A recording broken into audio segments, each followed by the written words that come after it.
Hi, everybody. Welcome to another Full Curl Fitness Friday where we put and keep sheep hunters on the mountain. Today, we're going to talk about cardiovascular activity. So, there are a couple key distinctions and concepts that we need to think about with regard to cardio. One is the amount of impact. So, high impact versus low impact. When we think high impact, running is really the foremost thing that we're going to think about, whether it's trail running, mountain running, or just running on a road or sidewalk. Definitely going to be higher impact on joints. There are benefits to it, of course, cardiovascular fitness. If you can run, certainly you can walk and do that probably just fine. However, flip side is running is not perfect. If I were to challenge a world champion marathoner to a squat, deadlift, or pull up contest, I would crush them. Obviously, they would crush me at running, but it's not a panacea. It doesn't fix everything and it doesn't make you great at everything. So, lower impact here in Alaska, certainly cross country skiing in the winter or roller skiing in the summer is a good low impact cardio activity.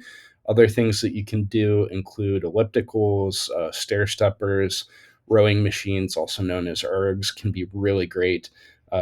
Biking, either on the road, on trails, or on a biking machine or assault bike, is fantastic. And then, of course, swimming.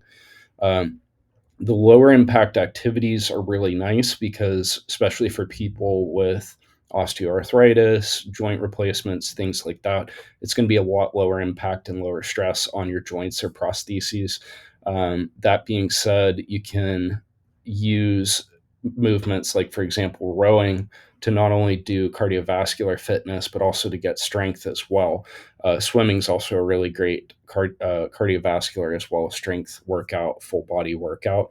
Rowing is really good at the posterior chain as well as our pull muscles. So there's definitely benefits that you can get that are multifaceted, not just cardiovascular. Last thing I want to cover is essentially you can mix up what you're doing to avoid injury. And so that's called cross training. So, cross training is a really important concept when it comes to cardiovascular activities. I see lots of runners who are patients that run all the time. They end up with overuse injuries because they're constantly doing the same motion. Well, one strategy is to mix up your cardiovascular activities so that you're not doing the same thing all the time. So, maybe a couple of days a week you go biking, a couple of days a week you swim, or maybe a couple of days you do an erg and a couple of days you run. So the idea is, again, we're just mixing it up. It creates a more well-rounded athlete and it provides you with good cardiovascular and strengthening, but without the risk of injury. So if you like the content, please feel free to like, subscribe, and share. And thank you for tuning in.